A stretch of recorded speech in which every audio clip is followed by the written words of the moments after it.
Alors comment se passe l'activité balnéo chez vous?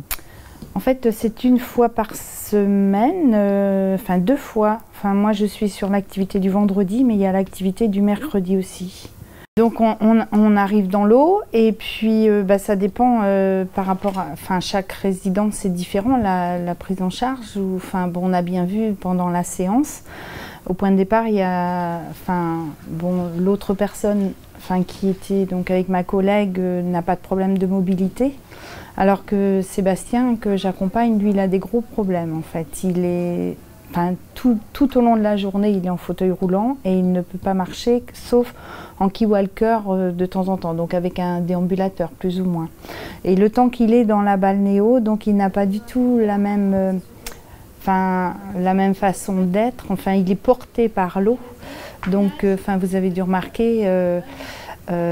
Il arrive à marcher dans l'eau et ça c'est important. Enfin, pour lui aussi être en position verticale, enfin c'est pas rien, alors que toute la journée il est assis ou alors allongé dans son lit le soir. Il n'a pas vraiment d'appréhension Sébastien, mais au cas où. Donc c'est pour ça je l'ai enveloppé dans mes bras en fait pour qu'il se glisse dans l'eau et pour qu'il puisse être sécurisé, surtout le fait dos à dos, enfin le dos contre moi. Et ensuite, quand il a été rassuré bien dans l'eau, donc on a pu commencer à marcher. Et marcher pour lui, c'est vraiment très important. On sent même des personnes qui sont très crispées en arrivant dans l'eau, en fait, en les sécurisant et en rentrant dans l'eau progressivement. Ils arrivent à se détendre et ça c'est très important parce que au quotidien ce sont des personnes qui sont quand même très crispées et tendues et là en fait on sent vraiment une détente. D'ailleurs quand on sort de l'eau ils sont autrement même en fait ce qui est important aussi c'est la relation avec nous. En fait, je ne sais pas si vous avez vu parce qu'en fait c'est vraiment une relation très individuelle, enfin voilà, corps à corps même presque, hein. Donc du coup c'est quand même, il y a une relation qu'on ne peut pas expliquer vraiment mais qui se crée quoi.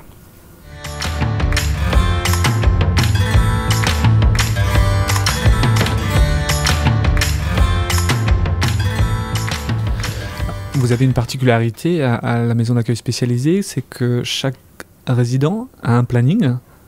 En quoi consiste ce planning réellement? Alors, tous les résidents n'ont pas encore de planning, mais on tend effectivement à ce que tous ou la plupart d'entre eux en aient un. Le but est de leur apporter un repère dans le temps. Donc on adapte après le planning en fonction des besoins et des possibilités de compréhension de chacun.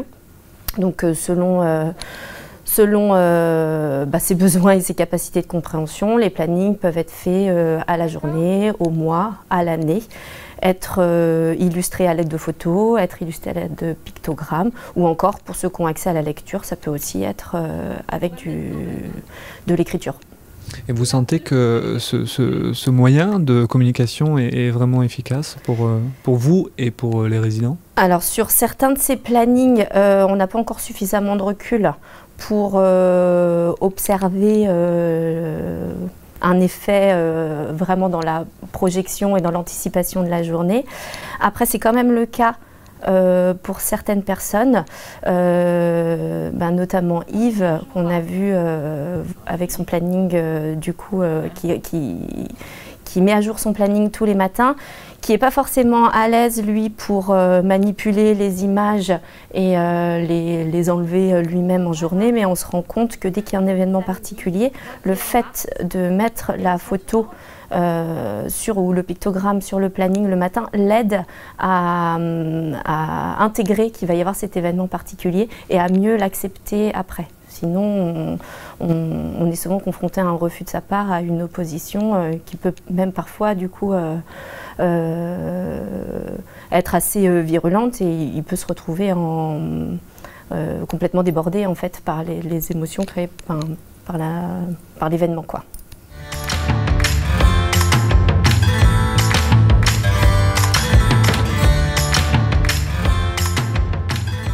Alors vous intervenez auprès des personnes polyhandicapées? Oui. Vous êtes aide-soignante? Oui, c'est ça. D'accord. Et l'activité Snozelen consiste en quoi? Alors l'activité, c'est tout d'abord un échange avec les résidents. C'est un moment de détente et de bien-être, tout en pratiquant des massages pour certains résidents, pas tous. Il y en a certains qui aiment être tranquilles et être par exemple sans le matelas à eau et juste être là au chaud, écouter un petit peu la musique et ils se détendent, ils arrivent à s'endormir. Sinon, la plupart du temps, donc, on les installe sur le matelas ici et du coup on les masse les mains et les pieds. Après le massage, on les recouvre, comme vous avez pu voir, avec la couverture pour qu'ils restent bien au chaud, quoi.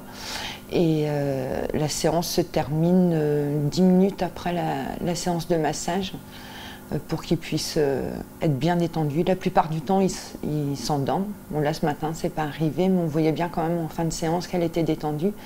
Et si jamais ils s'endorment, on les laisse se réveiller tranquillement. Vous sentez qu'avant la séance, ils sont contents déjà d'y aller? Oui. Oui. Ils ressentent... en fait, il y a tout un protocole qui est mis en place avant qu'ils arrivent. Donc, on a préparé la séance.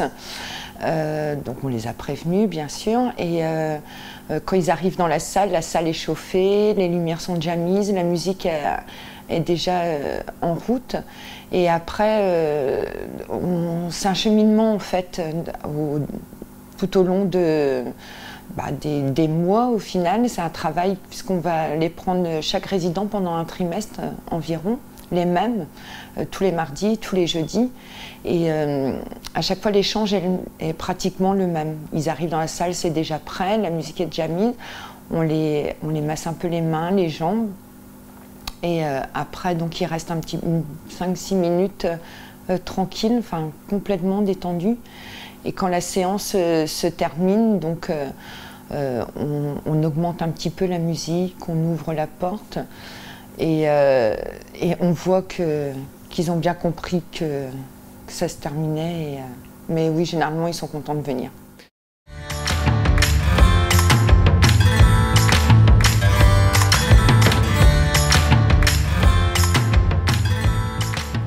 Alors Joanne, en quoi consiste l'activité équestre? Alors à l'AMS, il y a 2 activités équestres, une le jeudi, une le vendredi. Donc moi je suis psychomotricienne, donc j'interviens dans le cadre de la psychomotricité avec le cheval. Donc ce qui m'intéresse moi, ça va être tout ce qui va être schéma corporel, équilibre, tonus, tout ce que le cheval peut apporter aux résidents en fait. Donc pour certains résidents, ça va plutôt être de l'hypothérapie, c'est-à-dire que ça ne va pas être forcément la relation avec le cheval ou les activités, les parcours, ça va être plutôt le mouvement du cheval qui va permettre au résident, quand il est dessus, de travailler tout ce qui va être tonus, équilibre, motricité générale. On travaille aussi tout ce qui est schéma corporel ici, par les activités les activités type parcours qui se passent ici, où le résident doit utiliser ses mains pour mettre d'une main dans un côté, d'une main de l'autre, il doit se repérer dans l'espace, certains doivent essayer de diriger ou pas le cheval ou la calèche. Donc l'équithérapie, c'est pas forcément non plus de monter sur le cheval. On a un résident dans le groupe qui ne monte jamais à cheval. Lui, ce qui l'intéresse, ça va être de brosser le cheval, de caresser le cheval. Ça va être toute la relation avec le cheval qui, pour lui, va être super importante. Et ce qu'il aime aussi, c'est d'être dans le sulky. Et le travail pour lui, ça va être l'équilibre et le tonus, la motricité, ça va être tout ce qui va être lui apporté par le mouvement du sulky. L'environnement est aussi important au niveau des sensations, tout ce qui est sensoriel dans un centre équestre, c'est super important pour nos résidents qui sont dépendants parce qu'il y a tout ce qui n'ont pas l'AMS, il y a tout ce qui est les odeurs. Dans une ferme, il y a les odeurs des animaux, les odeurs de cheval, le crottin de cheval qui a une odeur très forte, qui leur apporte une sensation qu'ils ne sont pas habitués, ça leur fait stimuler un petit peu l'odorat, qu'ils n'ont pas forcément stimulé ailleurs. Tout ce qui va être visuel, regarder autour, prendre l'autre en compte, prendre les repérages spatiaux, le vent, le froid, le chaud, le cheval qui va être chaud, qui va être froid, mettre les mains sous les naseaux du cheval qui va être humide. Tout ce contexte-là est important pour nos résidents qui sont assez privés au niveau sensoriel.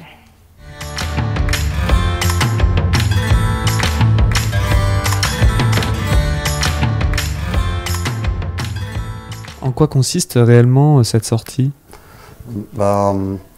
À découvrir un peu la région, le Morbihan, et et tout ce qui va avec, mais au niveau de la culture générale, au niveau de tout ce qu'on peut mettre derrière, le bien-être aussi physique pour certains, pour perdre du poids, mais c'est vraiment leur donner la possibilité de réfléchir d'eux-mêmes, de s'organiser sur un plan, de repérer des randonnées avec tous les codes qui existent, couleurs.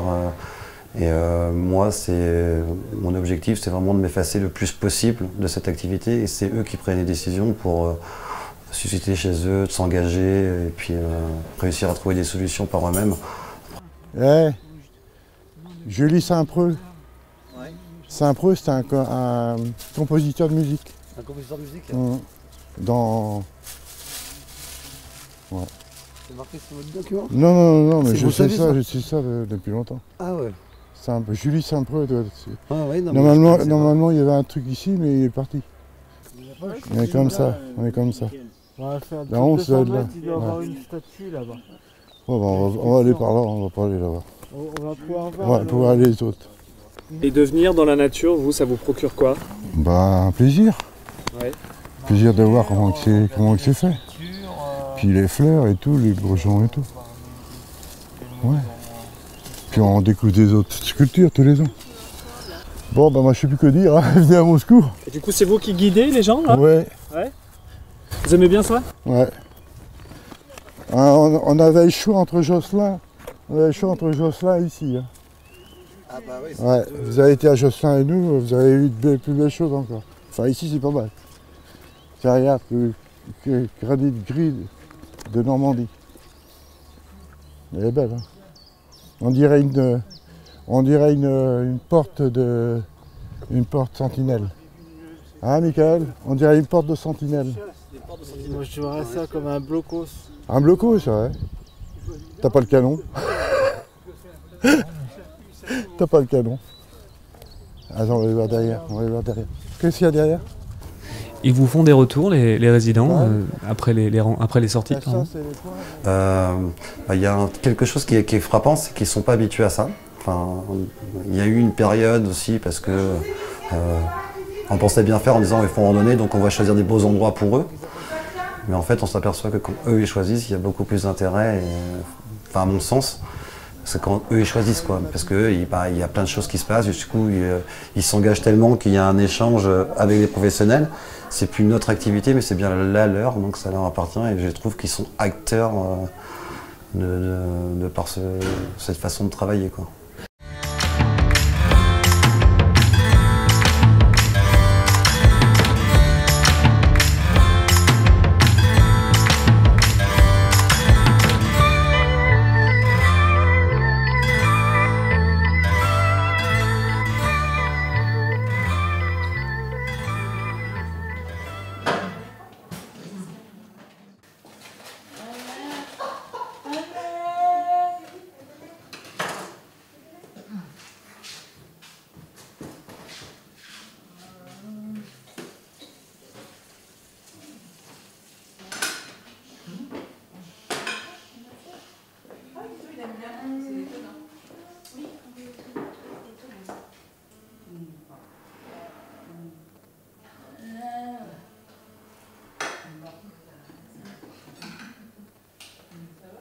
Quel sens vous mettez derrière ce temps de repas?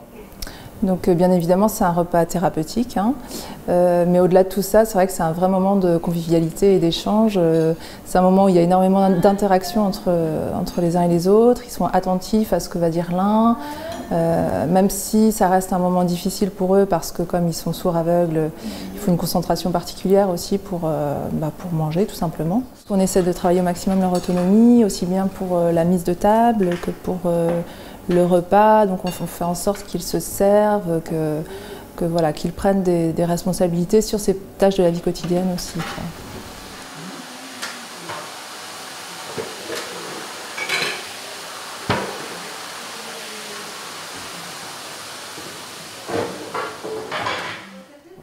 Vous arrivez à suivre tout ce qu'ils se disent à table? Alors, il peut y avoir des échanges entre eux. directement, mais c'est vrai que souvent ça passe par l'intermédiaire du professionnel qui est là. Et du coup, donc le résident s'adresse au professionnel et les autres sont attentifs à l'échange qui s'y passe et rajoutent des questions ou s'intéressent ou sont curieux en tout cas de ce qui s'y passe, quoi. Mais c'est vrai que ça passe souvent par le professionnel.